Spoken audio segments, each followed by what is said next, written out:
ओम नमो भगवते वासुदेवाय।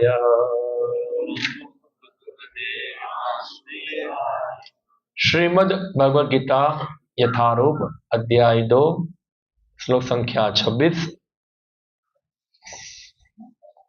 मेरे पीछे दोहराइए। अथ च एनं नित्यजातं नित्यं वा मन्यसे मृतं तथा अपि त्वं महाबाहो न एनं शोचितुम् अर्हसि। अथ चैनं नित्यजातं नित्यं वा मन्यसे मृतं तथापि त्वं महाबाहो नैनं शोचितुमर्हसि। यदि फिर भी च भी एनम इस आत्मा को नित्यजातम उत्पन्न होने वाला नित्यम सदैव के लिए वा अथवा मन्यसे तुम ऐसा सोचते हो मृतम मृत तथा अपि फिर भी तुम महाबाहो हे सूरवीर न कभी नहीं एनम आत्मा के विषय में सोचितुम शोक करने के लिए अर्हसि योग्य हो। अनुवाद एवं तात्पर्य कृष्ण कृपा मूर्ति अभय चरणारविंद भक्ति वेदांत स्वामी श्री प्रभुपाद द्वारा। किंतु यदि तुम यह सोचते हो कि आत्मा अथवा जीवन का लक्षण सदा जन्म लेता है तथा सदा मरता है, तो भी हे महाबाहु तुम्हारे शोक करने का कोई कारण नहीं है।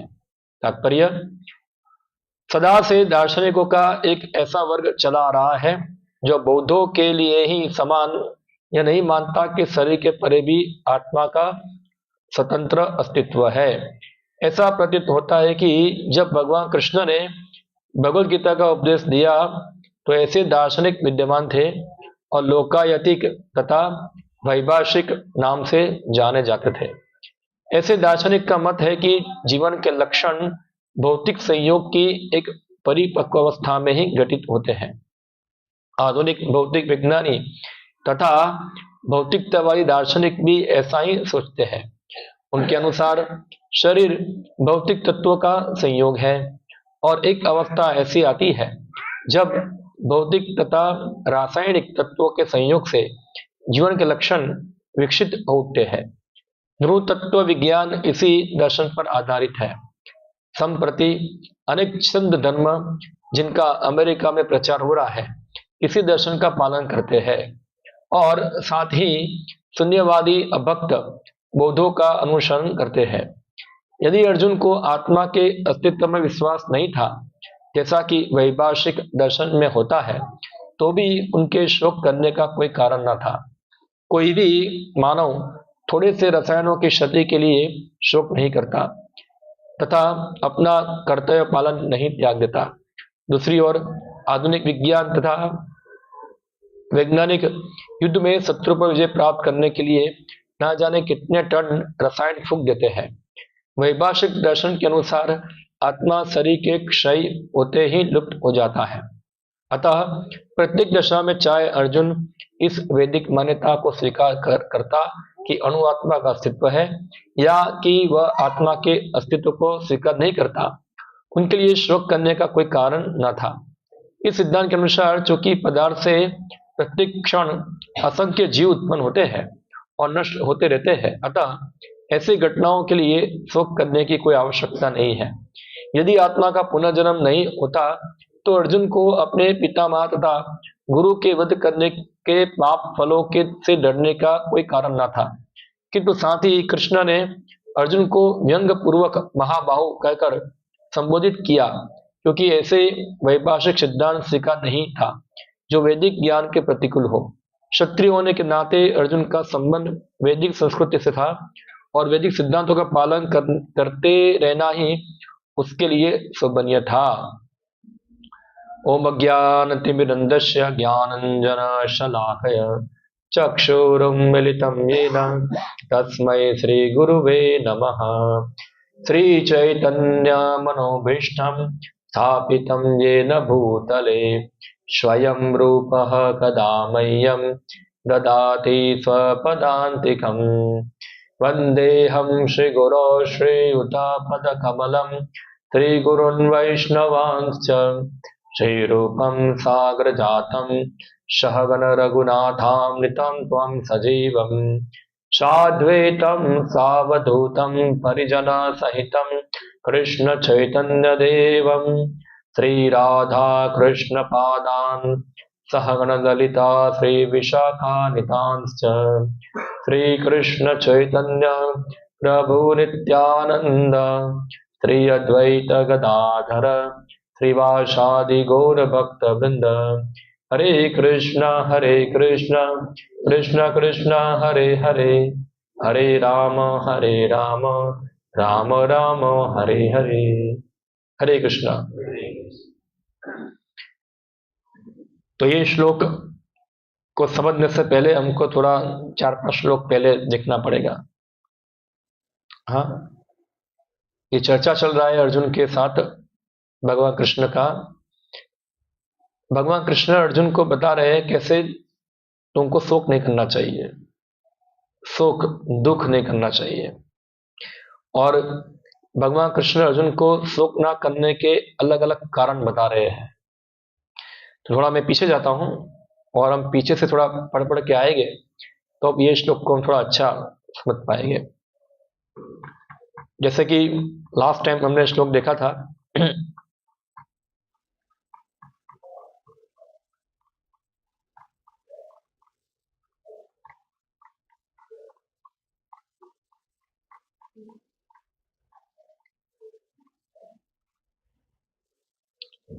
हमने यहाँ लास्ट टाइम श्लोक देखा था। भगवान बताते हैं जो सारे शरीर में व्याप्त है उसे ही तुम अविनाशी समझो, उस अव्यय आत्मा को नष्ट करने में कोई भी समर्थ नहीं है। यानी यहाँ भगवान कृष्ण बताते हैं कि शरीर में व्याप्त जो चेतना है वो आत्मा का लक्षण है, वो आत्मा को कोई नाश कर सकता नहीं है। ये भगवान कृष्ण ने बताया था, हमने लास्ट टाइम चर्चा किया था। फिर आगे भगवान कृष्ण बताते हैं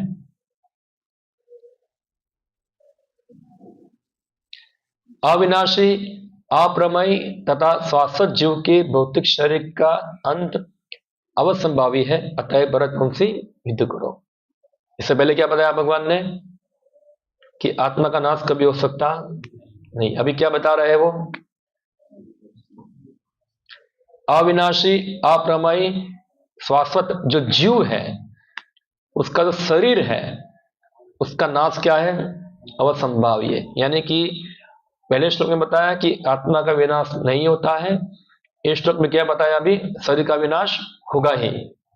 दोनों चीज बताइए। फिर आगे बताते हैं जो इस जीवात्मा को मारने वाला समझता है तथा जो इसे मरा हुआ समझता है वे दोनों ही अज्ञानी है, क्योंकि आत्मा ना तो मारता है और ना मारा जाता है। थोड़ा ये भी समझने का एक श्लोक है। भगवान कृष्ण आगे बता रहे हैं कि जीवात्मा कोई मार सकता नहीं है, कोई मरेगा नहीं, और जो उसको मरा हुआ मानता भी है वो दोनों ही क्या है, अज्ञानी है। तो हमने देखा था आत्मा क्या है, शाश्वत। क्या है वो, शाश्वत। तो इसलिए दोनों अज्ञानी बताते हैं भगवान कृष्ण, क्योंकि अर्जुन का डाउट था। क्या डाउट था उसका, कि युद्ध के अंदर मैं सभी लोगों को मारूंगा तो क्या होगा, उससे मैं कवच करूंगा, मगर भगवान कृष्ण बताते तुम आत्मा को मार पाओगे नहीं। फिर आगे बताते हैं आत्मा के लिए किसी भी काल में ना तो जन्म है ना मृत्यु, वो ना तो कभी जन्मता है ना जन्म लेता है और ना जन्म लेगा। वह अजन्मा, नित्य, शाश्वत तथा पुरातन है। शरीर के मारे जाने पर वह मारा नहीं जाता। तो ये भी बहुत महत्वपूर्ण श्लोक में भगवान कृष्ण बताते हैं, ना तो आत्मा का जन्म होता है ना मृत्यु होता है, ना तो कभी जन्मा है ना जन्म लेगा। हाँ, न हन्यते हन्यमाने शरीर है। शरीर नष्ट होने के बाद भी आत्मा नष्ट नहीं होता। अभी एक प्रश्न मैं पूछता हूं आपको, ये पूरा वाले जो 2-3 श्लोक पढ़े, उसके अंदर भगवान कृष्ण अर्जुन को क्या समझाना चाहते हैं? कौन बताएंगे? जिनको पता है हाथ ऊपर कीजिए। हाँ भौतिक जीव का जो शरीर है, हाँ जीव वाला शरीर है, उसका नाश होता है, इसलिए इसके नष्ट होने पर हमें दुख नहीं करना चाहिए। ओके। और दूसरा कोई पॉइंट बता रहे हैं भगवान कृष्ण? और चीज एक तो आपने बता दिया, और कोई और कुछ क्या बताना? अभी 3-4 श्लोक पढ़े, 2-3 पॉइंट निकल के आ रहे हैं, भगवान बता रहे हैं इसके अंदर। कौन बताएंगे? यस। आत्मा अजन्मा है, अमर है, हाँ, अजन्मा है, नित्य है, नित्य है, शाश्वत है। शाश्वत है। ओके, तो ये 2 पॉइंट आपने सीखे। क्या है? एक तो भौतिक शरीर का क्या है, नाश होगा, और आत्मा क्या है, नित्य है, उसका नाश नहीं हो सकता। एक प्रश्न मैं पूछता हूं आपको, आप इतना समय सुन रहे हैं, जैसे यहां बताया कि आत्मा अजन्मा है, तो एक प्रश्न हमारे मन में होगा कि आत्मा आया कहां से? ये प्रश्न हमारे मन में होगा। तो आप लोग इतने दिन से सुनते हैं भगवत गीता, क्या आपको लगता है कि आत्मा कैसे आया? क्या कारण है उसका? कौन बताएंगे? कोई बिगिनिंग तो कुछ होना चाहिए, शुरुआत तो कुछ होनी चाहिए।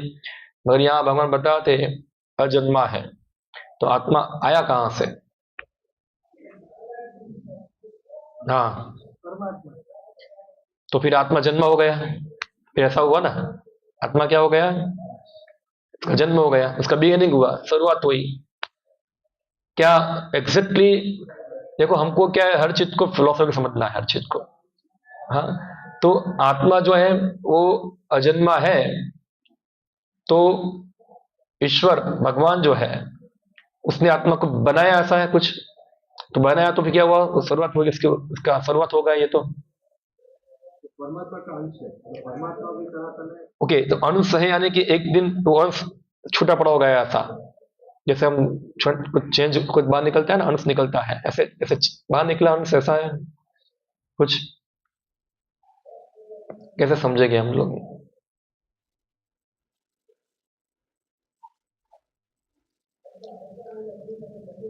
इसके बारे में जो बहुत सारी वेदांतिक जो स्कूलें हैं, वो अपना अपना मत देते हैं। खास करके हम देखेंगे, हम चैतन्य महाप्रभु के संप्रदाय में हैं, तो हम मानते हैं कि आत्मा जो है और भौतिक प्रकृति भी जो है, ये दोनों ही भगवान की शक्ति है। और ये शक्ति और शक्तिमान दोनों एक ही साथ एक ही समय पर विद्यमान रहते हैं। हाँ, शक्ति और शक्तिमान।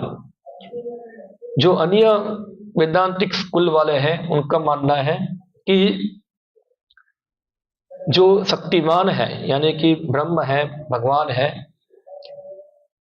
अगर हम बोलेंगे कि बहुत सारी आत्मा हो गई, तो क्या हो गया? वो ब्रह्म का रूपांतर हो जाएगा। जैसे हम देखेंगे दूध में से क्या बन जाता है? दही बन जाता है। तो दूध ओरिजिनल रहता, क्या बन गया? वो दही बन गया। मगर हमारे आचार्य गण और गीता के अनुसार ही भगवान कृष्ण बताते हैं, जो परम ब्रह्म है, भगवान जो है, कृष्ण जो है, उनकी तुलना की गई पारसमणि के साथ। जैसे पारसमणि जो है, लोहे को स्पर्श करता है तो लोहा क्या बन जाता है? सोना। मगर पारसमणि की शक्ति में इससे कोई फर्क पड़ता नहीं, वो वहीं की वहीं बनी रहती है। इसलिए उपनिषदों के अंदर श्लोक आता है, ओम पूर्णस्य पूर्णमिदम पूर्णात पूर्णम उच्यते पुण्यशम पुण्यदयो पुण्यम एवं अवशिष्यते। सुना है आपने कभी ये श्लोक? हाँ, तो ये आता है, भगवान पुण्य है, उनमें से निकलने वाली हर चीज भी पुण्य रहती है, और बाद में जो रहता है वही पुण्य ही रहता है। तो भगवान जो जीवात्मा है, भगवान की दो प्रकार की शक्ति है। हाँ, एक पराशक्ति और एक अपराशक्ति। जो अपराशक्ति है, हाँ, इसको जड़ शक्ति कहते हैं। पृथ्वी, अग्नि, जल, वायु, आकाश, ये सब मिलकर क्या बनती है? जड़ शक्ति। वही भगवान शक्ति ही है, और वो भी क्या है? सनातन है। मगर वो कई बार प्रकट होती है, कई बार अप्रकट होती है। वो निकृष्ट शक्ति है। परा और अपरा, परा यानी कि श्रेष्ठ, अपरा यानी कि निकृष्ट। मगर वो भी भगवान की शक्ति है, और वो भी भगवान के साथ विद्यमान रहती है। और साथ में दूसरी शक्ति है पराशक्ति। पराशक्ति यानी कि हम जीव, जीव भूतो महाबाहो यदम धार्यते जगत, जो जीव की बनी हुई है पराशक्ति। तो हम जीव है, और जीव भी शाश्वत समय से भगवान के साथ विद्यमान होते हैं। हाँ, क्योंकि शक्ति शक्तिमान में कभी कोई भेद नहीं है, और है भी दोनों। शक्ति शक्तिमतयो, शक्ति और शक्तिमान में क्या है? भेद है और नहीं भी। तो इसलिए जीवात्मा सनातन है, क्योंकि भगवान क्या है? सनातन है। तो आप देखेंगे, दूसरा उदाहरण देखिए, आपको समझाता हूं मैं। सूर्य और सूर्य का प्रकाश, हाँ, तो दोनों में से कौन पहले आता है?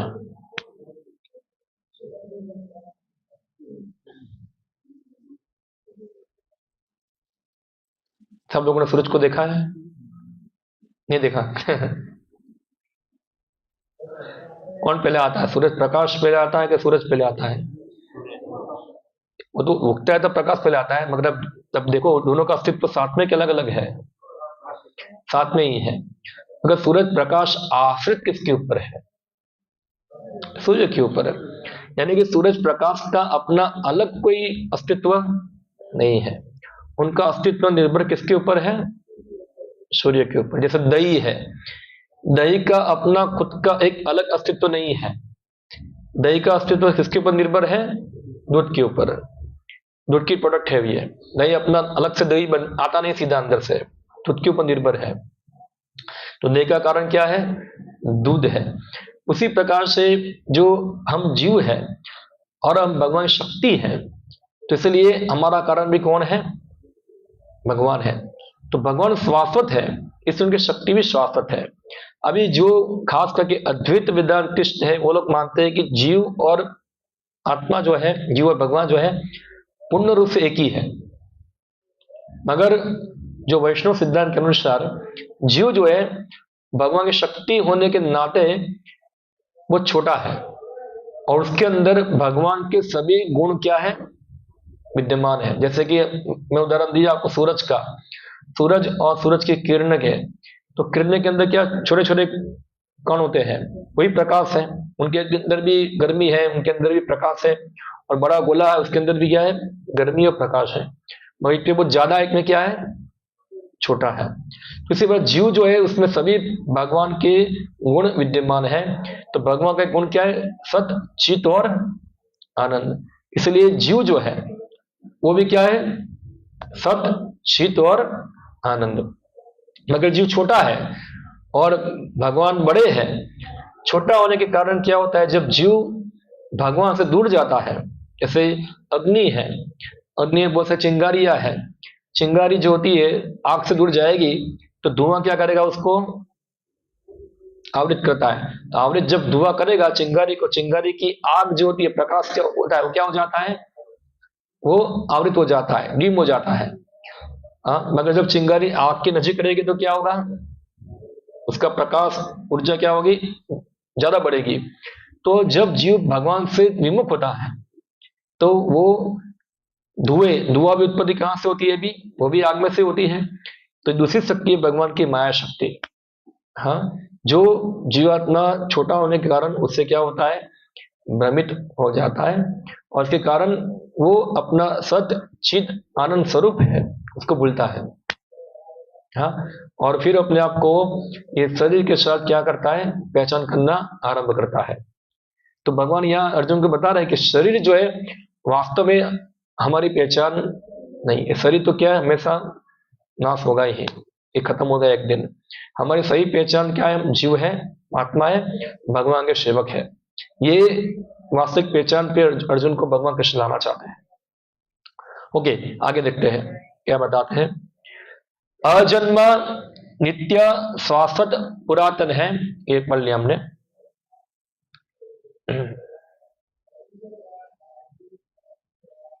हे पार्थ, जो व्यक्ति यह जानता है कि आत्मा अविनाशी, अजन्मा, शाश्वत तथा अव्यय है, वह भला किसी को कैसे मार सकता है या मरवा सकता है। देखो, बार बार भगवान कृष्ण अशाश्वत, अजन्मा, ये शब्द कितनी, एक श्लोक में हमें पढ़ा 3-4 श्लोक, बार बार ये शब्द बोल रहे हैं। कोई चीज का बार बार रिपीटेशन करना, वो क्यों करना होता है? जब कोई चीज का महत्व होता है, उसको स्थापित करने के लिए क्या है? बार बार रिपीट करना होता है। तो भगवान बार बार रिपीट कर रहे हैं कि आत्मा क्या है? अविनाशी है, अजन्मा है, शाश्वत है। बार बार ये चीज 2-3 श्लोकों में एक ही बार बता रहे हैं। फिर बताते हैं, जिस प्रकार मनुष्य पुराने वस्त्रों को त्याग कर नए वस्त्र धारण करता है, उसी प्रकार आत्मा पुराने व्यर्थ शरीर को त्याग कर नवीन भौतिक शरीर धारण करता है। यही भगवान बता रहे हैं कि आत्मा जो है वो शरीर को चेंज करता है। जैसे आपने देखा होगा सांप को, वो सांप एक शरीर छोड़ता है ना, पता है आपको? हाँ, काचली क्या बोलते हैं हिंदी में? हिंदी में क्या बोलते हैं? हाँ, काचू, काचूर। तो 2 पत्थर के बीच में घुस जाएगा और खुजल खुजल के क्या है, पूरा निकाल देगा, अपना पुराना शरीर छोड़ देगा, फिर ऐसे निकल जाएगा बाहर। आपको देखेगा पूरा सांप की तरह दिखेगा पूरा, पर क्या है वो? सांप का ऊपर का बॉडी है वो। उसी प्रकार से जीवात्मा जो है, जब उसका, जैसे हम, हमारा कपड़ा पुराना हो जाता है, हम उसको फेंक देते हैं, नए कपड़े ले लेते हैं। शरीर जो होता है उसका लक्षण ही है कि वो क्या है, वो टिकेगा नहीं। जैसे हम लोग को सब्जी खरीद के लाते हैं, 1 दिन 2 दिन के बाद क्या होता है, वो सूखना चालू हो जाती है सब। हम उसको फ्रीजर में डाल रहे हैं, कितना दिन फ्रिज में भी रहेगा, वो 1 दिन तो क्या होगा, सूखना चालू हो जाएगा। उसी प्रकार से जो जीवात्मा का शरीर भी है, वो भी क्या, धीरे धीरे शरीर क्या होता है, वो भी परिवर्तित होना चालू होता है। और एक समय ऐसा आएगा कि वो अभी इस शरीर से कुछ काम करना संभव होगा, शक्ति रहेगी नहीं, तो जीवात्मा इस शरीर छोड़ देता है और फिर एक नवीन भौतिक शरीर धारण करता है, फिर से आगे बढ़ने के लिए, आगे उनकी क्रियाओं को प्रारंभ करने के लिए। तो भगवान ये अर्जुन को बताए। फिर आगे बताते हैं,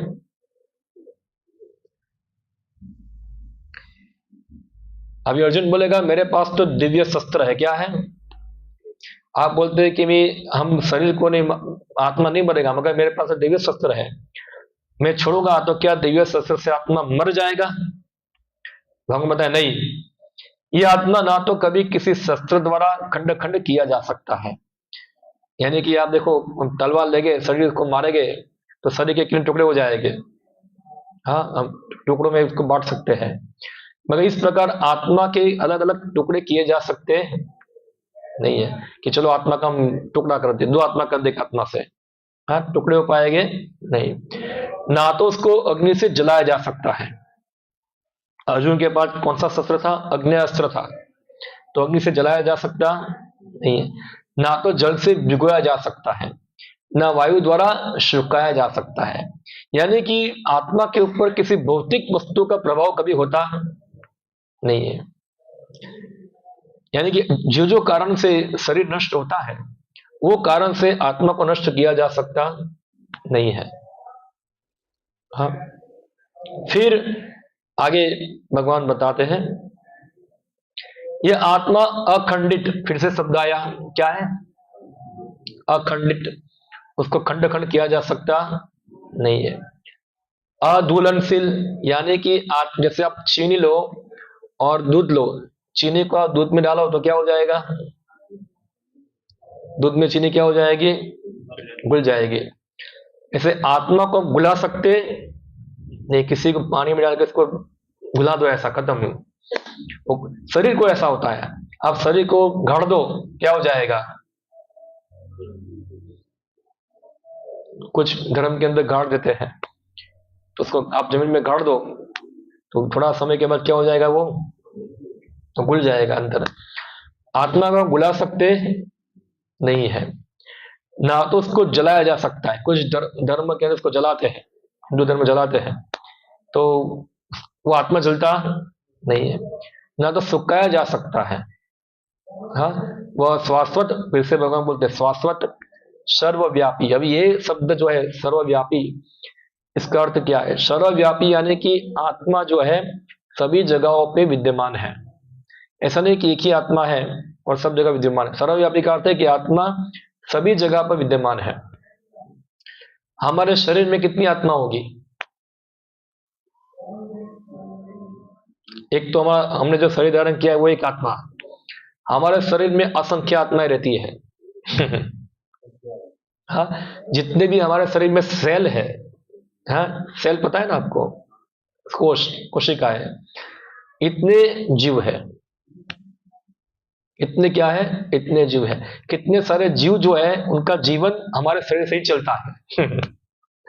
कितने कीड़े हो गए, कितना बैक्टीरिया होगा, कितना वायरस है जो वो हमारा शरीर में से कुछ खा पी के चलते हैं, जीते हैं वो, हाँ, उनका जीवन निर्वाह होता है। ऐसे असंख्य जीव है इतने। तो आत्मा सब जगह पे है। कितनी जगह पे आत्मा है?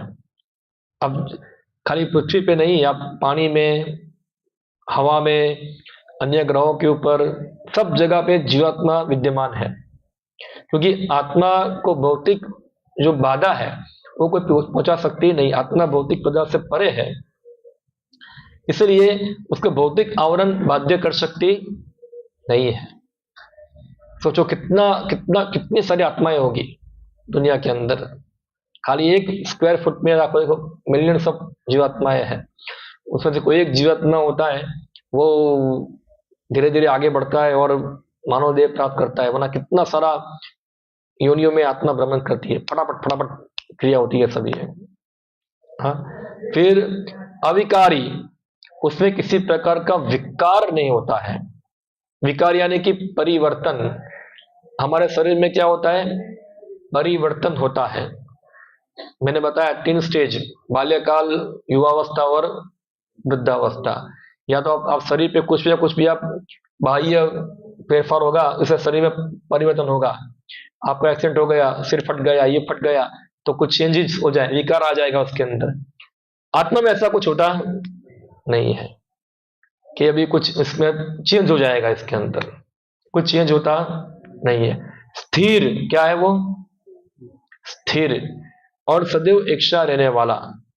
तो सदा हमेशा एक प्रकार का ही रहने वाला है। ये सब लक्षण जो है वो भगवान बताते हैं। फिर आगे बताते हैं कि यह आत्मा अव्यक्त। अभी अव्यक्त का मतलब क्या है? कि इसको हम हमारे भौतिक आंखों के द्वारा हम देख सकते नहीं है, इसलिए हमारे सामने क्या है? वो व्यक्त होता नहीं है। अकल्पनीय यानी कि जो भी कुछ हम कल्पना करते हैं हमारे कल्पना से परे है। कैसे इसकी लक्षण है वो हम जान पाएंगे नहीं। अपरिवर्तनीय, अपरिवर्तनीय का मतलब कि उसमें कोई किसी प्रकार का परिवर्तन नहीं होता है। यह जानकर तुम्हें शरीर के लिए शोक नहीं करना चाहिए। भगवान क्या बताते हैं अर्जुन को? इतना सारा कुछ बताया भगवान ने, फिर बताते हैं कि अर्जुन तुम जानो शरीर क्या है और आत्मा क्या है, ये सब जानकर तुमको शोक नहीं करना चाहिए। फिर भी अर्जुन क्या है? ऐसे बैठा हुआ है, शोक कर रहा है। फिर भगवान आगे बताते हैं, अभी जो हमने श्लोक पढ़ा ये ठीक है, किंतु यदि तुम यह सोचते हो कि आत्मा अथवा जीवन का लक्षण सदा जन्म लेता है तथा सदा मरता है, तो भी हे महाबाहु अर्जुन तुम्हें शोक करने का कोई कारण नहीं है। अभी अर्जुन को दूसरी तरफ से पकड़ा। क्या कहते हैं भगवान? भगवान अर्जुन को कहना चाहते तुम शोक मत करो। तो अर्जुन शोक क्यों कर रहा है? सब मर जाएंगे। भगवान बताया कौन मरेगा? आत्मा तो अमर है, कोई मरने वाला, और शरीर तो नाश होने वाला ही है। तुम नाश नहीं करोगे फिर भी नाश होगा, ये तो क्यों शोक कर रहे हो? अर्जुन कुछ बोला नहीं, चुपचाप रहा। फिर भगवान ये श्लोक बोलते हैं, ओके तुम मेरी बात मानते नहीं हो कि आत्मा जैसा कोई है और शरीर नाश होता है, ठीक है। तुम्हारा मानना ऐसा है कि फिर आत्मा नहीं है, शरीर ही सब कुछ है, फिर भी तुमको शोक करने की कोई आवश्यकता नहीं है। क्योंकि अगर केवल शरीर ही है, हम लोग जैसा अर्जुन बताते हैं, अर्जुन को भगवान बताते हैं कि अर्जुन वो सोच रहे हो ऐसा कि ये जो चेतना का लक्षण जो है वो प्रकट होते हैं और फिर हमेशा हमेशा के लिए खत्म हो जाते हैं, फिर भी तुमको शोक करने की कोई आवश्यकता नहीं है। तो हमने तात्पर्य पढ़ा, श्री प्रभुपाद जी बताए तात्पर्य के, ये विचार धारणा आज के आधुनिक वैज्ञानिक या तो पहले के समय के अंदर बौद्ध दार्शनिक, वैभाषिक, ये सब अलग अलग दर्शन के रूप से विद्यमान थी। हाँ, जैसे एक चारवा ऋषि है, उनका भी क्या मानना है कि क्या करो, एंजॉय करो, ऋणम कृत्वा मृतम पीबेत यावत जीवेत सुखम जीवेत भस्मे भूतस्य देहस्य कुतः पुनागमन भवेत। हाँ, खाओ पियो मजा करो, खूब घी लोन लो, मर जाने के बाद क्या है? कुछ नहीं है, सब जीरो है, सब जीरो है। इसलिए क्या करो, मजा करो।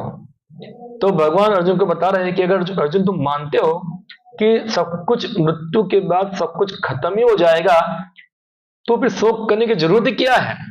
क्योंकि अल्टीमेटली हम क्या है, केमिकल है, और केमिकल थोड़ा कुछ वेस्ट हो गया, इसमें क्या शोक करना, क्या शोक करना? हाँ, तो भगवान ये अर्जुन को अलग तर्क देके समझा रहे हैं, अलग लॉजिक समझा रहे हैं। पहले उनको वैदिक सिद्धांत के द्वारा समझाया, अभी नास्तिक तर्क देके क्या है भगवान समझा रहे हैं कि अगर तुम अर्जुन नास्तिक हो फिर भी तुम शोक नहीं करना चाहिए, कि नास्तिक लोग शोक करते नहीं, क्या शोक करें, कौन मरा, शरीर तो मरने वाला ही है ऐसा। तो यहां हम थोड़ा समझेंगे, ये भगवान कृष्ण जो तर्क दे रहे हैं नास्तिकतावाद का, ऐसा नहीं कि नया नया है, ये सभी दर्शन जो है, नास्तिकतावाद जो है वो पहले से विद्यमान है, मगर कुछ समय के अंदर क्या होता है, कोई इसका प्रभाव ज्यादा होता है, कोई समय के अंदर इसका प्रभाव क्या होता है, कम होता है। मगर ये सभी विचार धारणाएं जो है हमेशा समाज में रहती ही है, हाँ, हमेशा रहेगी ही। कोई समय के अंदर कोई विचारधारा ज्यादा बढ़ती है, कोई समय के अंदर कोई विचारधारा कम हो जाती है। अब ये जो विचारधारणा है, यहाँ भगवान बता रहे बौद्धों की विचारधारणा। जब ये जो बुद्ध, आपने सुना होगा बुद्धिस्ट रिलीजन, तो बुद्ध ने जो विचारधारणा का प्रचार किया, ऐसा नहीं कि बुद्ध ने कुछ नया बनाया, वो पहले भी था, ऐसी विचारधारणा पहले भी थी, मगर बुद्ध ने क्या किया, उसको ज्यादा प्रोपेगेट किया, हाँ, ज्यादा उसको फैलाया। तो जो लोग बुद्धिस्ट फिलोसफी से परिचित हो गए उनको पता होगा कि जो बुद्ध है, हाँ, क्या उनका फिलोसफी है। तो हम देखते हैं बुद्ध जो है, शास्त्रीय दृष्टि से देखा जाए तो भगवान विष्णु का अवतार है, हाँ, और उनका आने का, सृष्टि पे आने का एक विशेष उद्देश्य था। उस समय के अंदर जो वेदों की शिक्षाओं, खास करके जो कर्मकांड विभाग जो है, उसके नाम पर लोग जो है ना जाने कितने प्रकार की पशु हत्याएं करते थे, हाँ, और इसलिए बुद्ध जो है, उनका आने का उद्देश्य था कि वेदों की इस प्रकार की क्रियाओं को बंद करना। और बुद्ध ने बताया अपने अनुयायियों को कि ये जगत जो है पूरा दुखमय है। क्या है? वो तो गीता के अंदर भी भगवान कृष्ण बताते हैं, दुखालय मस्वास, नई बात नहीं है, हाँ, गीता के अंदर भी भगवान कृष्ण बताते, और बुद्ध ने भी यही बताया कि जगत क्या है, पूरा दुखमय है। और बुद्ध दर्शन के अनुसार वो लोग बोलते हैं कि दुख का कारण क्या है, तो बुद्ध बताते आसक्ति, इच्छा, कर्म चक्र, ये सब क्या है, हमारे दुखों का कारण है। तो इसको क्या करो, खत्म करो। और जब कोई व्यक्ति आसक्ति, इच्छा रहित, इच्छालेस हो जाना, इच्छा रहित हो जाना, जब ऐसी स्थिति पे आएगा तो उसको प्राप्त होगा निर्वाणा। क्या प्राप्त होगा? निर्वाण, ये शब्द भी गीता में आता है, निर्वाण। हाँ, और बुद्ध का मानना है कि जो स्थिति है, वास्तविकता है, वो क्या है? शून्य। क्या है वो? शून्यवादी। क्या है? शून्यवाद। यानी कि अपने आप को क्या करना है? शून्य बना देना है, खत्म कर देना है।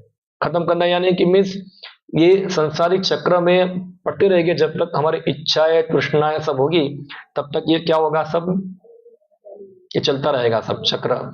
इसलिए क्या करो, आप ये सब से मुक्त हो जाओ और हमेशा हमेशा के लिए क्या हो जाओ? उससे निर्वाण प्राप्त कर लो, खत्म हो जाओ। यानी कि बुद्धिस्ट तत्व ज्ञान के अंदर आत्मा का स्वीकार हुआ नहीं है। बुद्ध के अंदर जीवात्मा को मानते हैं। बुद्धिस्ट तत्व ज्ञान पुनर्जन्म में मानता है, मगर आत्मा में मानता नहीं। वो ऐसा नहीं सोचते कि एक ही आत्मा है। जैसे हम वैदिक तत्व ज्ञान के अनुसार व्यक्ति मृत्यु प्राप्त करके नया शरीर धारण करेगा, वो व्यक्ति वही होगा। हाँ, बुद्धिस्ट के अनुसार ऐसा नहीं है। हाँ, वो बोलते व्यक्तित्व बदलता रहता है, कोई फिक्स आत्मा नहीं है, व्यक्तित्व चेंज होता रहता है। तो इसलिए बुद्ध का मानना है कि निर्वाण प्राप्त करना अंत में कैसे? ध्यान द्वारा ये सब सृष्टि का अनुभव कर कर निर्वाण प्राप्त करो पूरा। मगर हम देखते हैं कि ये दार्शनिक जो है वो वैदिक नहीं है, यानी कि वेदों पर आधारित नहीं है, और बुद्ध ने वेदों को रिजेक्ट किया। इसलिए बुद्धिस्ट तत्व ज्ञान को कहते हैं नास्तिक दर्शन कहते हैं। क्या है वो? ना अस्ति, यानी कि जो वेदों की ऑथोरिटी को स्वीकार करता नहीं है, वो सब क्या है? नास्तिक दर्शन है। और हम देखते बुद्ध जो थे, क्योंकि भगवान का अवतार था, विष्णु भगवान का अवतार था बुद्ध, जो नास्तिक दर्शन वही जो पहले आ रहा था, वैभाषिक सब दर्शन आ रहे थे, बुद्ध के प्रभाव के कारण ये दर्शन बहुत फैला। हाँ, जो वेदों के अनुयायी थे, जो कर्मकांड विभाग को पालन कर रहे थे, बड़े बड़े यज्ञ कर कर पशुओं की हत्या करते थे, बुद्ध बताए इस प्रकार की धार्मिकता से कोई व्यक्ति दुखों से निवृत्ति हो सकता नहीं है। रिजेक्ट कर दिया उसको, हाँ, छोड़ दिया, और बताया सब लोग निर्वाण का मार्ग पालन करो। और बुद्ध के प्रभाव में बहुत सारे राजा भी आ गए थे। हाँ, समय के अंदर हम देखते हैं चंद्रगुप्त के बाद फिर अशोक, सब राजा, तो ये लोगों के प्रभाव के कारण बुद्धिस्ट जो फिलोसफी है पूरे भारतवर्ष में बहुत फास्ट फैली थी, बहुत झड़पी फैली थी। और इस प्रकार से पूरा भारतवर्ष जो है वो इसमें वैदिक धर्म ऑलमोस्ट खत्म हो चुका था। हाँ, वैदिक अनुयायी ऑलमोस्ट नहीं थे, बहुत कम थे। ज्यादातर पूरा भारतवर्ष क्या हो गया था? बुद्धिस्ट तत्व ज्ञान के प्रभाव में आ गया था और वेदों को मानना बंद कर दिया था। और हम देखते हैं कि बाद में भगवान विष्णु की आज्ञा से बुद्धिस्ट तत्व ज्ञान को हराकर फिर से वेदों की शिक्षाओं को स्थापित करने के लिए वही बुद्धिस्ट तत्व ज्ञान जो है उसको वेदों के आधार पर स्थापित करने के लिए भगवान शिव जी को बोलते हैं। हाँ, तो पद्म पुराण में आता है, शिव जी बताते हैं सती को कि मैं कलयुग के अंदर एक ब्राह्मण का रूप लेके आता हूं और क्या करता हूं? वही बुद्ध फिलोसफी है उसको मैं वेदांत के रूप में समझाता हूं। इसका नाम है मायावाद। मायावादम असशास्त्रम प्रच्छन्नम बोधम उच्चते, यानी कि जो मायावाद है वो क्या है? वो छुपा हुआ ही एक बुद्धवाद है। हाँ, और मैं वही एक ब्राह्मण के रूप में इसका क्या करता हूं? प्रसारण करता हूं।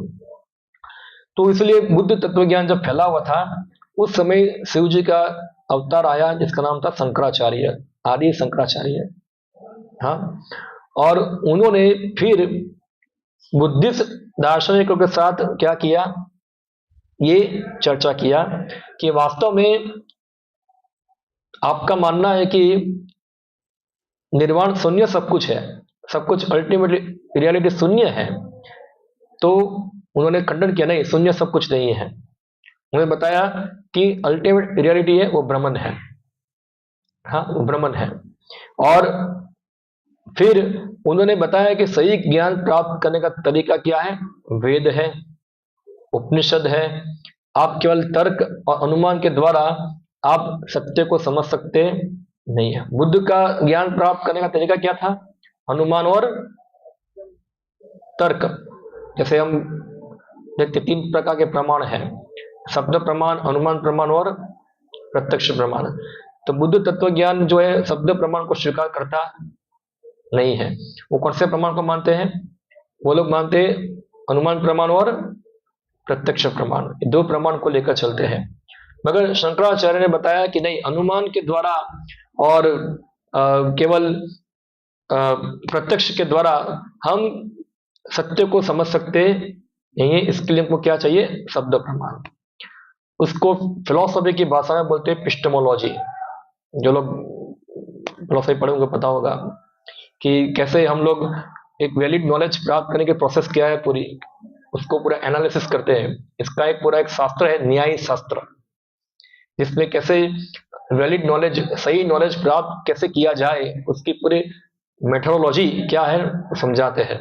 भारत में बहुत उच्च प्रकार की ये शिक्षा पद्धति डेवलप हुई थी, कैसे वैलिड नॉलेज प्राप्त किया जाए। तो फिर वैलिड नॉलेज प्राप्त होता है, वह है शब्द प्रमाण। क्या है, और शब्द प्रमाण क्या है, शास्त्र, उपनिषद, वेद जो है वो शब्द प्रमाण है। और शंकराचार्य ने अपनी फिलोसफी का आधार रखा क्या, उपनिषद और वेद, हाँ, ब्रह्मसूत्र, ये आधार पे उन्होंने रखा। और बुद्धिस्ट लोग तो वेदों को मानते नहीं थे, इसलिए उनके साथ वेदों पे चर्चा करने का कोई फायदा ही नहीं था। तो उन्होंने उनको लॉजिक से हराया, तर्क से हराया, क्योंकि वो लोग तो तर्क को ही मानते हैं वहां। और तर्क द्वारा शंकराचार्य ने स्थापित किया कि वास्तव में जो वास्तविकता है वो निर्वाण नहीं है, शून्य नहीं है, वो क्या है, ब्रह्म है। अभी शून्य और ब्रह्म में क्या अंतर है, हाँ। तो यहाँ शंकराचार्य ने बुद्ध के साथ चीटिंग किया। क्या किया, वो ठगा। कैसे ठगा कि जो बुद्धिस्ट लोग थे अपने आप को शून्यवादी बोलते थे, शंकराचार्य बताए कि वही शून्य को उन्होंने नाम क्या दे दिया, ब्रह्म। मगर एक वस्तु है, शून्य क्या है, कुछ नहीं है, और ब्रह्म क्या है कुछ है। पर वो क्या है, बोला वो अकल्पनीय है, अविचारणीय है, उसका कुछ ये नहीं है, फलाना नहीं है, ठिकना नहीं है, सब कुछ नेगेटिव, ये नहीं, ये नहीं, ये नहीं, सब बताया। तो अल्टीमेटली वो जो चीज सुनने के लिए लागू होती है, वही चीज उन्हें किस पे लगा दिया, ब्रह्मन के ऊपर। मगर है कुछ, क्या है वो पता नहीं क्या है, मगर है। तो इनडायरेक्टली क्या है, शून्य को उन्होंने कोई चीज बता दिया। ऐसे उनको चिट किया, किसको, बुद्धिस्ट लोगों को चिट किया। और बुद्ध ने सोचा कि यह है तो हमारे जैसे ही फिलोसफी लग रही है, थोड़ी में कोई ज्यादा अंतर नहीं है। तो इसलिए उनको क्या हुआ, वो इसको स्वीकार करने में पूरा समस्या हुआ, एक्सेप्ट कर लिया उन्होंने, बुद्धिस्ट लोगों ने। मगर जब शंकराचार्य का जो ब्राह्मण का समझ है वो लेने के लिए उनको शास्त्रों का भी क्या करना पड़ेगा, मानना पड़ेगा। शास्त्र शंकराचार्य अपने फिलोसफी का आधार रखते हैं, वेद शास्त्र। ये मुख्य उद्देश्य था शंकराचार्य का। शंकराचार्य का मुख्य उद्देश्य नहीं था कि वेदों का जो निचोड़ है कि खाली ब्राह्मण जो है उसको स्थापित करना। उनका मुख्य उद्देश्य क्या था, शास्त्र की ऑथोरिटी को समाज में स्थापित करना। ये मुख्य उनका उद्देश्य था। तो शंकराचार्य की फिलोसफी जो थी वो बहुत पावरफुल थी उस समय के अंदर। आज भी हम देखते उसका प्रभाव दुनिया में चलता है। उनका कहना है कि कोई दूसरा आत्मा नहीं है, 2 आत्मा नहीं है। जैसे हम, मैं, आप है, हम बहुत सारा आत्मा है ना। उनका मानना है कोई दूसरा आत्मा नहीं है, एक ही आत्मा है। और एक आत्मा का नाम क्या है, ब्राह्मण। क्या है वो, और ये ब्राह्मण सब जगह पे क्या है, व्याप्त है, सर्वव्यापी है। और ये जगत जो है, जो भी हम जगत देख रहे हैं, वास्तव में जगत जैसा कुछ है नहीं, इल्यूजन है। क्या है, एक भ्रम है जो हमने मान लिया है, ये वास्तविकता नहीं है। बुद्धिस्ट लोग क्या बोलते, जगत को शून्य बोलते हैं। और शंकराचार्य क्या बताया, जगत क्या एक इल्यूजन है, एक ब्रह्म है खाली। कैसे भ्रमित है? उदाहरण देते हैं, जैसे कि आप अंधेरे के अंदर रस्सी को क्या देखो? सांप देखो। तो रस्सी के ऊपर आपने क्या कर दिया? सांप को डाल दिया। उसको अंग्रेजी में कहते सुपर इम्पोज, क्या करना? उसके ऊपर ठोक देना। हाँ, उसके ऊपर ठोक दिया आपने। वो है रस्सी, मगर आपने उसको क्या सांप उसके ऊपर थोप दिया है। अभी सांप जैसा कुछ है नहीं, मगर आपने उसको सांप मान लिया। उसी प्रकार से जगत जो है वो क्या है? पूरा पूरा ब्रह्म ही है और कुछ है नहीं, मगर आपने अज्ञानता के कारण उसके ऊपर थोप दिया है कि ये चीज है, वो चीज है, फलानी है, टिकनी है, विविधता है। ये विविधता क्या? सब ये सब भ्रम है, माया है। इसलिए जो व्यक्ति अज्ञान से मुक्त हो जाएगा, वो समझ जाएगा कि मैं क्या हूं? सर्वव्यापी। हम ब्रह्मास्मि, मैं सर्वव्यापी हूं। आप जो है, मैं जो, हम सब क्या है? एक ही है। हम एक ही है, ऐसा है। इसलिए एक है, इसलिए आपको मैं अपमान करूं, मान करूं, तो वो तो क्या है? एक ही व्यक्ति है, तो कौन किसका मान करेगा, किसका अपमान करेगा? एक ही अस्तित्व है और कुछ है नहीं। इसको अद्वैतवाद कहते हैं ये। तो ये इस प्रकार से जो शंकराचार्य जो है, उन्होंने अपना फिलोसफी जो है पूरा प्रचारित किया। और आदमी हम देखते हैं कि वो चलता है कि अल्टीमेटली रियलिटी क्या है? एक ही आत्मा है, दूसरा आत्मा नहीं है। मगर हम देखते हैं शंकराचार्य के सिद्धांत को गीता के अंदर भगवान कृष्ण काटते हैं। भगवान कृष्ण बताते हैं कि आत्मा को बहुवचन शब्द उपयोग करते हैं, एक वचन नहीं। अब दूसरा अध्याय और 12वां नंबर का श्लोक पढ़ेंगे, हाँ, तो उससे भगवान कृष्ण बताते हैं कि पहले मैं भी था, कि राजा भी थे, और ये तुम भी थे अर्जुन। अभी भी हम लोग हैं और भविष्य में हम लोग क्या है? रहेंगे। तो यहाँ भगवान बहुवचन शब्द बता रहे हैं कि सबका व्यक्तिगत अस्तित्व पहले भी था, अभी भी है और बाद में भी रहेगा। जबकि शंकराचार्य का कहना क्या है? नहीं, एक ही आत्मा है, दो आत्मा होती नहीं है। और दूसरा शंकराचार्य का कहना है कि उसमें बहुत सारे प्रश्न हैं ये फिलोसफी के अंदर भी जो आजकल होते हैं। ओके, एक ही आत्मा है, तो एक ही आत्मा में से बहुत सारी अलग अलग विविधता कैसे हो गई? क्वेश्चन नंबर 1, उसका आंसर क्या है? तो उनका आंसर वो लेते अज्ञानता। क्या है? अज्ञानता। उत्तर देते जैसे कि आकाश के अंदर चंद्रमा है, हाँ, अब बहुत सारे पात्र में पानी भर दो तो आपको क्या दिखेंगे? बहुत सारे चंद्रमा दिखेंगे। चंद्रमा कितना है? एक ही है, मगर आपको क्या दिख रहा है? बहुत सारे चंद्रमा। उसी प्रकार से क्या है, वो बोलते आत्मा भी क्या है? एक, मगर आपको क्या दिखते हैं? बहुत सारे आत्मा, विविधताएं दिखती है। मगर ये जो उदाहरण है वो लागू नहीं, वो लागू होता है परमात्मा के ऊपर। किसके ऊपर? परमात्मा, आत्मा के ऊपर नहीं। क्योंकि वही उपनिषदों के अंदर बताते हैं कि एक डाल पे दो पक्षी बैठे हुए हैं। एक पक्षी जो है वो फल खा रहा है, दूसरा पक्षी उसको देख रहा है। और गीता के अंदर भगवान बार बार चीज बताते हैं, ईश्वर सर्वभूतानाम हृदयेषु अर्जुन तिष्ठति भ्रामयन्ति सर्वभूतानि यंत्रारूढ़ानि माया। तो भगवान किसको भ्रमण करा रहे हैं? अगर एक ही आत्मा होता तो फिर किसको भ्रमण कराना है? यानी कि शरीर के अंदर दो आत्मा रहती है, एक है परमात्मा और दूसरा क्या है? जीवात्मा, आत्मा। वरना जो शरीर के अंदर जो एक ही आत्मा, यानी कि हम सुनते हैं कई बार आत्मा ही परमात्मा, यानी कि परमात्मा आत्मा एक ही है, ऐसा लोग बोलते हैं। मगर ये गीता के अनुसार ये फिलॉसफी का खंडन होता है इधर, हाँ, कि आत्मा जो है अणु आत्मा है और परमात्मा विभू आत्मा है, जो जो मैंने पहले बताया आपको, हाँ। तो इस प्रकार से हम देखते हैं कि ये शंकराचार्य ने अपना एक फिलॉसफी स्थापित किया इस प्रकार से, और उनका भी बहुत ज्यादातर प्रभाव हुआ और बुद्धवाद पूरा क्या हुआ? धीरे धीरे खत्म हो गया। भारत की सीमाओं से क्या हो गया? वो बाहर चला गया सब जगह से। भारत में फिर से वेदों का युग चालू हुआ, फिर से वेदांत का अध्ययन चालू हुआ। मगर फिर धीरे धीरे आचार्य गण आते हैं और उसको और विस्तारित करते हैं कि जो ब्राह्मण शंकराचार्य ने बताया उसको और क्वालिफाई करते हैं। खास करके रामानुजाचार्य, हाँ, वो आके बताते कि वास्तविकता जो है वो क्या है? विशिष्ट अद्वैत। वो अद्वैत के आगे शब्द लगाते हैं विशिष्ट। क्या है?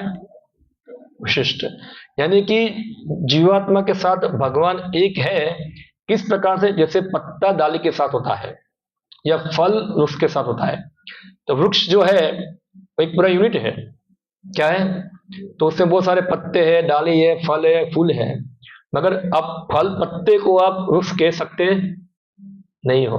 तो इस प्रकार से जीवात्मा है वो क्या है, परमात्मा पर आश्रित है, वो सबऑर्डिनेट है, ऐसा है। तो एक इसे इसको क्या है, विशिष्ट अद्वैत, यानी कि जैसे पत्ता का अपना अलग अस्तित्व होता नहीं है, उसका अस्तित्व किसके ऊपर निर्भर है, पेड़ के ऊपर। उसी प्रकार से जीवात्मा इंडिपेंडेंटली अस्तित्व नहीं है, वो आश्रित है किसके ऊपर, परमात्मा के ऊपर, भगवान के ऊपर। और वो ब्रह्मन कौन है, नारायण है, कौन है, विष्णु है। इसके ऊपर हम क्या है, जीवात्मा आश्रित है। फिर धीरे धीरे आचार्यगण आते हैं, मध्वाचार्य बताते हैं कि जीव और परमात्मा दोनों अलग अलग एंटिटी है, दोनों अलग अलग है, दोनों सेपरेट है, वो द्वैत बताते हैं। इवन जीव जीव में भी द्वैत बताते हैं। हाँ, जीव जीव भी अलग अलग है, जीवात्मा परमात्मा अलग अलग है, जीव और प्रकृति अलग अलग है, यानी कि भौतिक जगत दोनों अलग अलग है। और इस प्रकार से 5 भेद स्थापित करते हैं। और फिर चैतन्य महाप्रभु आके समझाते हैं कि जीव और जो भगवान है वो एक भी है और अलग भी है। उसको कहते हैं अचिंत्य भेदाभेद। क्या है, अचिंत्य। अचिंत्य शब्द का अर्थ क्या होता है कि जिसका हम कोई चिंतन कर सकते नहीं है। और भेद यानी कि अलग भी है और अभेद यानी कि नहीं भी है। जैसे मैं उदाहरण दूं आपको, सोना है और सोने का टुकड़ा है, दोनों ही क्या है, सोना है, मगर फिर भी एक टुकड़ा क्या है, छोटा है, टुकड़ा क्या है, बड़ा है। तो भेद भी है और क्या है, अभेद भी है। अब ये जो दर्शन है, अचिंत्य भेदाभेद दर्शन है, यही फिलोसफी के आधार पे पूरा शास्त्रों को समझना होता है। हाँ? इसलिए हम देखते हैं कि लोग नहीं जानते हैं, कई बार लोग हमको बोलते हैं ऐसा कि आप लोग ये देवता का अपमान करते हैं, ये फलाना भगवान का अपमान कर दिया, मगर वो जानते नहीं ये क्या है, अचिंत्य भेदाभेद फिलोसफी क्या है, कि जीवात्मा जो भी है वो भगवान के साथ एक भी है और अलग भी है, पूरा भेद भी नहीं है और पूरा अलग भी नहीं है, उनका इंडिपेंडेंट अस्तित्व भी नहीं है, और साथ साथ वो आश्रित भी है। तो इसी प्रकार से हम गीता के अंदर भगवान कृष्ण वही अर्जुन को समझाना चाहते हैं, कैसे कि वास्तव में जो जीवात्मा जो है वो है, हम केवल रसायन नहीं है, और जीवात्मा हमेशा आश्रित है किसके ऊपर, भगवान के ऊपर। ये उसका अस्तित्व है, उसका अपना अलग अस्तित्व नहीं है। और हम देखते हैं गीता के अंदर भगवान कृष्ण बहुत सारे श्लोक बताते हैं इसके बारे में। मामेव सजीलो के जीवभूत सनातना, देखो ये श्लोक बहुत महत्वपूर्ण है। मामेव अंश, ये सब जीवात्मा क्या है, मेरे अंश है। अंश का मतलब नहीं कि भगवान कृष्ण को तोड़ तोड़ के अंश बनाए अपना, ऐसा है, क्योंकि मैंने जैसे पहले बताया सब भगवान की क्या है, पहले से ही शक्ति है ये। हाँ, तो शक्ति विद्यमान होती है और मेरे अंश है, और ये सनातन काल से अंश है। ऐसा नहीं कि एक समय इसका कटा फिर वापस में घुस जाएगा, एक हो जाएगा, ऐसा नहीं है। हमेशा ही क्या है, मेरे पार्ट एंड पार्सल है। मगर क्या है, मन स्थान इंद्रियानी प्रकृति स्थाने कर्षति, क्योंकि वो ये भौतिक जगत के अंदर छेंद्रियों मन द्वारा शरीर प्राप्त करके क्या इसके साथ संघर्ष कर रहा है ये। तो यहाँ अर्जुन बता रहे, अर्जुन को भगवान कृष्ण बता रहे शोक मत करो। शोक का कारण क्या है, व्यक्ति शोक कब करता है, जब कोई व्यक्ति प्रॉपरली जीवन का दृष्टिकोण देखता नहीं है। जैसे सांप है, मैंने उदाहरण दिया आपको, वो रस्सी जो है आपको क्या दिखती है, सांप दिखती है। अब इससे क्या होता है, आपको डर लगता है, ओ सर्प होगा, सर्प होगा, सर्प होगा। अगर मैं लाइट चालू करूं और आपको क्या दिखे, उधर रस्सी दिखे, तो आपको डर रहेगा। हाँ, फिर आपको कोई रस्सी से ऐसे ऐसे करेगा, आपको कोई लगेगा सांप आ गया, सांप आ गया, ऐसा हाँ नहीं लगेगा। क्यों, क्योंकि अभी आपको प्रॉपर नॉलेज मिल गया है। तो डर कब तक लगता है, कब तक भय रहेगा, कब तक आपको शौक रहेगा, जब तक आप आपके खुद की वास्तविक स्थिति को जानते नहीं है। आप, हम जीव है, सनातन है, भगवान कृष्ण के सेवक है, वो सब जब भूल जाएंगे तो क्या होगा, ये सब आ जाएगा, ये सब भय, शोक, फलाना दिखना, सब क्या है, ये सब कारण आ जाएगा, ये सब चालू हो जाएगा, क्योंकि हम अज्ञान की अवस्था में है। हम क्या सोचते हैं, जैसे रस्सी को सांप सोचते हैं, इस प्रकार हम आत्मा को क्या मान लिया है, शरीर मान लिया है। और शरीर ही सब कुछ मानते हैं, शरीर के सुख दुख से हम प्रभावित होते हैं। लगता है मैं हमेशा मर जाऊंगा, ये परिवार वाला अपना छोड़ के चले जाएगी हमको, फिर मेरा क्या होगा, फलाना ठिकना, सब पूरा कितना सारा भय शोक चालू हो जाता है। मगर जैसे ही आपको पता चले कि वास्तविकता क्या है, कृष्ण भगवान है, मैं उसका सेवक हूँ, और ये सब जो बाकी है वो तो टेम्पोररी है। एक जैसे भागवत में बताते हैं कि हर व्यक्ति को अपने घर में रहना चाहिए एक मेहमान की तरह। क्या रहना चाहिए? आप किसी घर में मेहमान बनोगे, आप बनाए कोई मेहमान, अपने ससुराल गए होगे अपने भाई के घर गए होगे, आप मेहमान बन के जाते हैं, तो मेहमान बन के जाते हैं तो 2-3 दिन रहते, कैसे रहते आप लोग?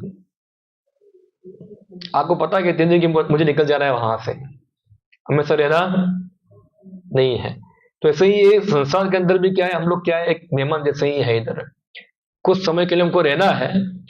ऐसा नहीं कि परमानेंट अपना अड्डा जमा रहे घर के अंदर। अभी कोई जमा जाएगा अपना ससुराल, बोलेगा मैं यहाँ रह जाऊं, ससुर ससुर उसको लात मार के भगाएगा, निकलो यहाँ से हाँ, तो ये इस प्रकार हमको समझना है कि हमारा परमानेंट स्थान ये नहीं है। हमारा परमानेंट स्थान कहाँ है? भगवत धाम है, हाँ, विकुंठ लोक है, गोलोक धाम है। और जब तक हम लोग ये भ्रम में रहेंगे क्या कि मैं शरीर हूं, मैं भगवान सेवक नहीं हूं, खाली जानना नहीं है, जानने से भी कोई व्यक्ति मुक्त नहीं हो पाएगा, वो जानकर हमको इस प्रकार के कार्यों में लगना भी है। हाँ, लगना भी है। जैसे अंधेरा है, सर्प है, रस्सी को आप सर्प देख रहे हैं, मैं आपको बताऊंगा ये रस्सी है, रस्सी है, रस्सी है, फिर भी काम चलेगा नहीं। आपको पूरा प्रकाश कर कर रस्सी हाथ में पकड़ कर दिखाना पड़ेगा, नहीं कोई रस्सी है ये।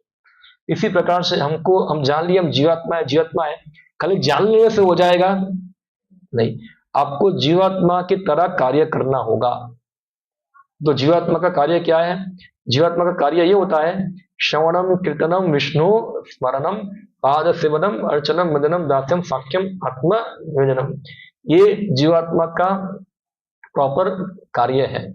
तो अगर हम इस प्रकार भगवान के सामने लगते हैं, भगवान कृष्ण से प्रेम भक्ति में सेवा रखते हैं, तो धीरे धीरे हमारे ओरिजिनल कार्य क्या होते हैं, रिवील हो जाते हैं, प्रकट होते हैं। फिर हमको कोई शोक और कोई मोह कोई रहेगा नहीं। जब तक हम वो स्थिति में लगेंगे नहीं, तब तक क्या रहेगा, हमको भय रहेगा, दुख रहेगा, कष्ट रहेगा, ये सब हमको महसूस होता रहेगा हमको। हाँ, इसलिए हमको ये चीज को समझना है। अभी खाली अंधश्रद्धा से द्वारा हम समझ सकते नहीं है, हम खुद गीता पढ़े, उसको एनालाइज करें अपने बुद्धि के द्वारा, और समझे कैसे क्या हम केमिकल हैं, क्या हम सोच रहे हैं अपने आप को, क्या इस जगत के अंदर मेरा स्थिति क्या है। और हम थोड़ा भी बुद्धि हमारा होगा तो हम कंक्लूजन पे आएंगे वास्तव में हम क्या है, एक जीवात्मा है, एक जगत के अंदर संघर्ष कर रहे हैं। इसलिए हमको चाहिए कि हम भगवान कृष्ण को शरणागत हो, वरना ना जाने कितने और भ्रमित के कारण कितने कष्ट झेलने पड़ेंगे। और हाँ, अंधेरा होगा कमरे के अंदर, आप चलोगे तो क्या होगा, हाँ, कोई चलता भी है, कोई दौड़ता भी है, क्या होगा, यहां से यहां दौड़ा अंधेरे में, सामने क्या होगा, दीवार है, क्या होगा, उसको टकराएगा, वो सिर टूटेगा, रोएगा धोएगा, फिर सोचता है एक काम करता हूं, वहां तो मुझे टकराया, वहां से बाहर निकल जाऊंगा, और तेज जाएगा तो क्या होगा, वहां भी टकराएगा उधर। तो इस प्रकार से हम इस जगत के अंदर अंधेरे में पड़े हुए हैं, ना जाने कितना ठोकर खा रहे हैं, कितना हम सोचते हैं कि ये तुम तुक्का अपना दो तो बाहर निकल जाऊंगा, तुक्का निकाल, सब तुक्का क्या है, अंधेरे में घुमा रहा है हमको। हाँ, इसलिए ये जो ज्ञान है भगवत गीता का, वो हमको ज्ञान से बाहर निकालने के लिए, ये समझाने के लिए कि वास्तव में ये सब छोड़ो, हम कृष्ण के सेवक हैं।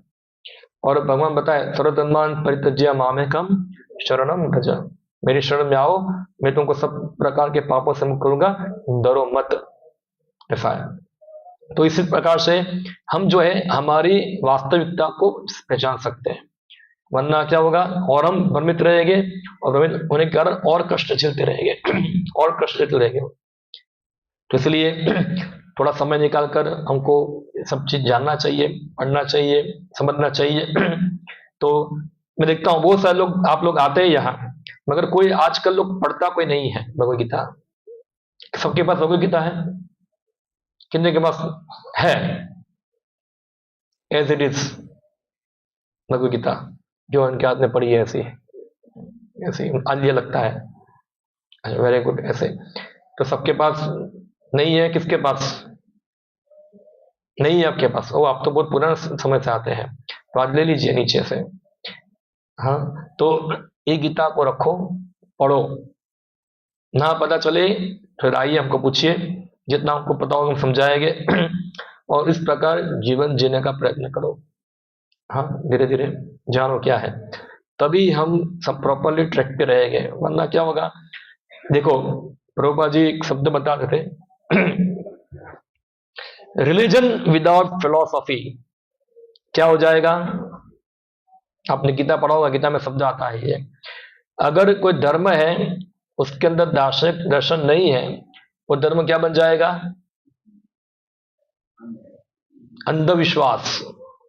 हाँ, इसको अंग्रेजी भाषा में कहते हैं फेनेटिज्म, ब्लाइंड फेथ, कट्टरवाद।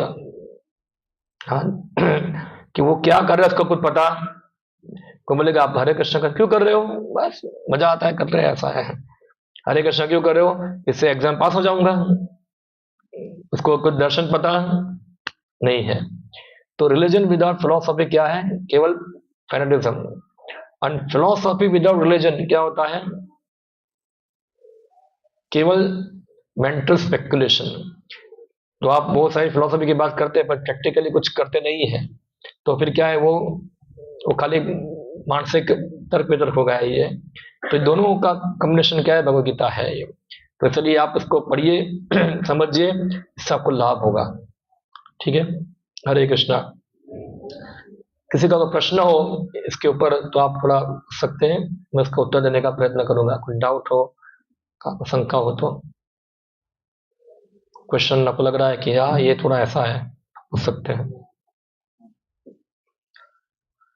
ओके हरे कृष्णा।